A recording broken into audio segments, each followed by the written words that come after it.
మతపరమైన ర్యాలీలో డీజే టపాసుల వాడకంపై రౌండ్ టేబుల్ సమావేశంలో Hyderabad police commissioner CV Anand అధ్యక్షతన రౌండ్ టేబుల్స్ మీటింగ్ జరిగింది. సమావేశానికి హాజరయ్యారు హైదరాబాద్, సైబరాబాద్, రాచకొండ పోలీస్ అధికారులు, జీహెచ్ఎంసీ కమిషనర్ అమరాపాలి, కాంగ్రెస్ రాజ్యసభ సభ్యుడు Anil Kumar Yadav, BJP MLA Raja Singh, MIM ఎమ్మెల్యేలు, వివిధ పార్టీల ప్రతినిధులు, మత సంఘాల నేతలు పాల్గొన్నారు. CV Anand, CP Hyderabad DJ శబ్దాల మీద అనేక ఫిర్యాదులు వస్తున్నాయన్నారు. నివాసాల్లో వయసు మీరిన వారు ఇబ్బంది పడుతున్నారు, గుండె ఆగుతుందని ఆందోళన వ్యక్తం చేస్తున్నారు. డీజే సౌండ్స్ ఈసారి శృతి మించింది. ఇక గణేష్ పండుగ కాదు, మిలాద్ ఉన్ నబీలో డీజే నృత్యాలు విపరీతమయ్యాయి. పబ్లలో డాన్సులు చేసినట్లే ర్యాలీలో చేస్తున్నారు. డీజే శబ్దాలు కట్టడి చేయాలని మాకు అనేక సంఘాలు వినతులిచ్చారు. ఇక అందుకే పలు వర్గాలను పిలిచి అందరి అభిప్రాయం తీసుకుని ప్రభుత్వానికి నివేదిక ఇస్తామని తెలియజేశారు.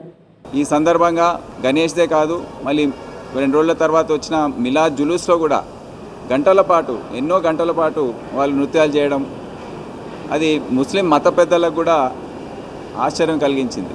అందరు కూడా ఒక షాక్ లాగా ఫీల్ అయ్యారు దీని గురించి. అన్ని ఆర్గనైజేషన్స్కి సంబంధించిన పెద్దలు, రాజకీయ పార్టీస్కి సంబంధించిన రిప్రజెంటేటివ్స్ని కూడా మేము ఆహ్వానించాము. ఈ మ్యాటర్ డిస్కషన్లో ఉన్నప్పుడే దీనిపైన ఏదైనా చర్య మనం తీసుకోవాలి.